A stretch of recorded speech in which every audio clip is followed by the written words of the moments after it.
Olá, seja bem-vindo no nosso espaço Dialogando com as Escrituras Sagradas. Hoje, em especial, chegamos ao texto conhecido como protótipo do Evangelho no Velho Testamento. O texto de Gênesis 3,15, um breve diálogo entre Deus e Satanás após o ato da queda. Após o momento em que Lúcifer, o próprio adversário de Deus, Satanás, instiga Eva ao pecado, à tentação e posteriormente à queda. Nesse momento, o próprio Criador se dirige a Satanás, apontando para a mulher, e afirma a ele: eu porei inimizade entre ti e a mulher, entre a tua descendência e o seu descendente. Este, o descendente da mulher, ferirá a tua cabeça, e tu, Satanás, ferirás o calcanhar. Esse breve diálogo, essa breve cena apontada em Gênesis 3,15, traz uma promessa muito peculiar. A promessa de que da própria mulher, da própria humanidade, viria um descendente que pisaria a cabeça de Satanás. Deus não estava falando de pisar a cabeça através dos ossos, até porque mesmo Satanás é um ser espiritual. Deus estava por afirmar que ele frustraria e anularia todos os intentos, todos os propósitos, todas as intenções do coração de Lúcifer de instigar no coração da humanidade um caráter rebelde, um caráter contrário aos princípios de Deus e anular esse propósito daquilo que o Criador havia projetado para a humanidade. Deus haveria de afirmar ali que ele estava anulando e cancelando todos os intentos, todos os desígnios dessa descendência que tentaria, através do mal, sucumbir o bem. E assim, após o ato dessa queda de Adão e Eva, a terra passa a ter duas linhas muito bem distintas. Uma linha que vai seguir piedosamente o caminho de Deus. Uma linha que vai optar pela vontade de Deus, que é boa, perfeita e agradável. Essa linha, essa descendência piedosa que vai aceitar a proposta do Criador, será uma descendência que acatará, que acolherá, que através de animais, através de cordeiros, apontando para o Cordeiro de Deus, sua vida seria redimida pelo sangue de animais até chegar o sangue do Cordeiro de Deus que tira o pecado do mundo. A outra linha, a outra descendência, a descendência do próprio Satanás, acolheria não a vontade do Criador, não o plano redentor do Criador, mas seguiria o seu próprio caminho. Seguiria na busca de deuses falsos, de ídolos dos seus próprios corações. E um dia, um descendente, nascido de mulher, o apóstolo Paulo afirma em Gálatas 4, verso 4, que vindo à plenitude dos tempos, Deus enviou o seu Filho, Jesus, nascido de mulher. Qual a intenção do apóstolo Paulo em afirmar de uma forma incisiva que na plenitude dos tempos Deus enviou o seu Filho nascido de mulher? Esta frase era apenas para confirmar o protótipo. Protótipo significa dizer o tipo original. A primeira vez, o primeiro momento em que algum texto é mencionado apontando para algo bem posterior. No Velho Testamento, em Gênesis 3, aqui está, no verso 15, a menção das boas novas do Evangelho de Cristo Jesus. Deus traria dessa própria humanidade, de uma mulher, um homem, nascido de uma mulher, mas não fruto de uma relação sexual de um homem e de uma mulher, mas pelo princípio do Criador. Todos aqui nascem de uma mulher. Este homem nasceria sim de uma mulher e viria sem a mancha do pecado original, sem a mancha da natureza adâmica. E esse homem sem pecado teria autoridade sim de ir para a cruz, doar a sua vida, entregar a sua vida, frustrar os planos de Satanás para a humanidade. E ali ele pisaria a sua cabeça, conforme afirma o texto. E uma nova descendência levantar-se-ia após a sua ressurreição. Uma descendência piedosa, que teme a Deus e que traz em seu coração a imagem e a natureza do Filho de Deus.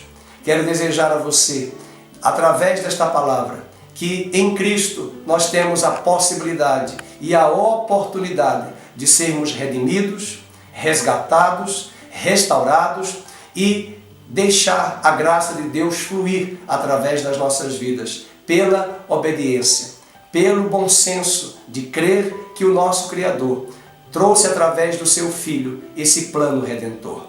Naquela cruz do Calvário, as trevas jamais poderiam reconhecer e identificar que ali sim Deus estava sucumbindo, derrubando por terra todo o intento do Deus deste século.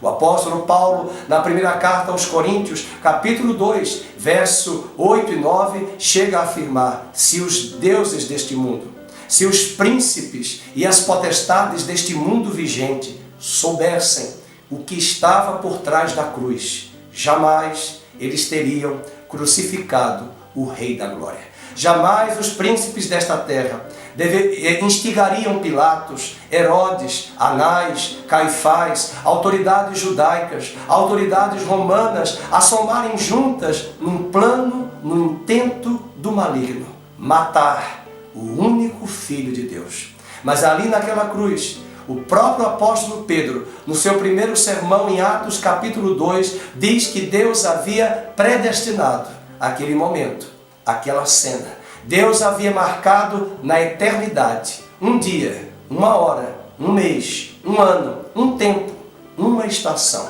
E em Gênesis 3,15 a palavra é literalmente afirmada: eu trarei um descendente da mulher que pisará a tua cabeça e você tentará ferir o seu calcanhar, mas entre uma ferida de um calcanhar e entre um esmagamento de uma cabeça, não há chance alguma de vida através de um esmagamento cerebral, de um esmagamento físico no crânio. O próprio Satanás leva as autoridades romanas a crucificarem o Filho de Deus, que é ferido no calcanhar pelos pregos. Apregoado naquela cruz, ele disse: está consumado. E nessa mesma e célebre frase, está consumado, podemos deduzir, podemos extrair que ali Deus, o Criador, estava afirmando: pronto, o meu plano redentor está feito. Deste homem, o primeiro Adão, que na cruz se tornou o último Adão após a ressurreição, ele haveria de gerar uma descendência piedosa, temente a Deus, que frustraria e anularia os planos das trevas, de Lúcifer, de Satanás, contra os planos do nosso Criador. Deus abençoe a sua vida. Deus conforte o seu coração. As boas novas já chegaram. O apóstolo Paulo afirmou em 1 Coríntios capítulo 8, hoje é o dia da salvação. Evangelho significa boas novas. Boas novas significam dizer boas notícias. E essas boas notícias é que o homem que estava encerrado em pecado através de Adão, hoje ele encontra-se justificado em Cristo através do último Adão. E para esse plano ser consumado, foi necessário o descendente da mulher chegar a esta terra, nascer, crescer e viver como homem. Hebreus afirma que em tudo ele foi tentado, mas em nada ele pecou. Ele era o homem perfeito. O autor de Hebreus também diz: ele tinha uma vida indissolúvel, uma vida impossível de ser dissolvida pela maquinação do Deus deste século, pelas seduções, pelo pecado e por todos os tentáculos do pecado que este mundo oferece. Ali estava o homem perfeito, o Filho de Deus perfeito, nascido de uma mulher, como eu e como você. Que maravilha! Esse Filho chegou na plenitude dos tempos. E esse Filho hoje está disponível para você. Basta crer.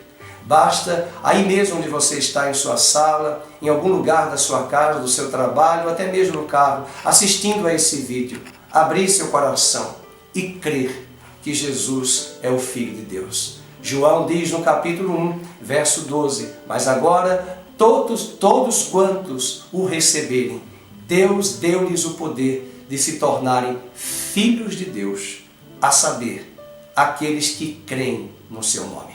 Essa é a palavra de Deus ao seu coração. O plano perfeito, o plano de salvação, o plano de Deus de redenção que foi estabelecido bem antes da fundação do mundo e cumprido em nosso tempo cronológico, há 2000 anos atrás, quando Ele decidiu ir à cruz por amor a mim e por amor a você. Um bom dia.